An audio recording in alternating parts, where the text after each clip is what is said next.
I grew up knowing the words of Jeremiah 29:11 by heart. For I know the plans I have for you, says the Lord, plans for your welfare and not for harm, to give you a future with hope. My mom prayed that verse over me often. It was on my high school graduation announcement and the theme of countless retreats. Beautiful and hope-filled, yes, but also, when lifted out of context, a little cliche. It wasn't until I made the spiritual exercises that I truly prayed with that verse in context, and it spoke profoundly to me, and it does so now as we navigate uncertain times. Jeremiah's words were not spoken to a triumphant people. He had warned Jerusalem of coming destruction due to its unfaithfulness. When his warnings went unheeded, the city fell and the people were exiled to Babylon.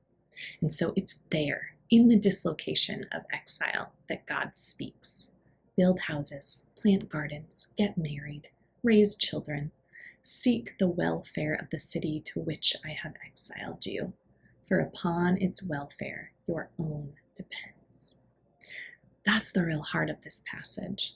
The promise of a future with hope would not be fulfilled for 70 years, far beyond the lifetime of many who first heard it. And yet God invites them to live fully where they are, even in a place they didn't choose. That's what hope looks like. As Rabbi Jonathan Sacks says, optimism is the belief that things will get better. Hope is the belief that if we work hard enough, we can make things better. It needs a great deal of courage to have hope. Hope is not naive. It isn't passive. It's active, earthy, generative. It builds houses and plants gardens. It finds ways to love, even in exile. Had the Israelites refused to build, to marry, to bear children, there would have been no next generation to return. And so hope in this sense is profoundly communal and intergenerational. It takes the long view. Pope Francis always encouraged an intergenerational solidarity, a commitment to ensuring a just and sustainable future for all. The way we live and act and vote and hope must keep in mind those who will come after us. There's a prayer I love inspired by St. Oscar Romero that says, "We are workers, not master builders. We are prophets of a future, not our own."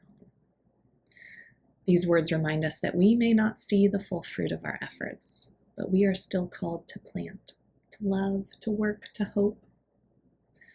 So what are your gardens to tend right now?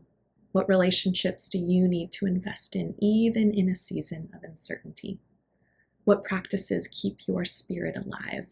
Perhaps not gardening, but painting, hiking, dancing, or simply laughing with someone you love.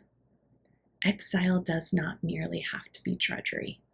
In any place, at any time, hope and joy long to be found.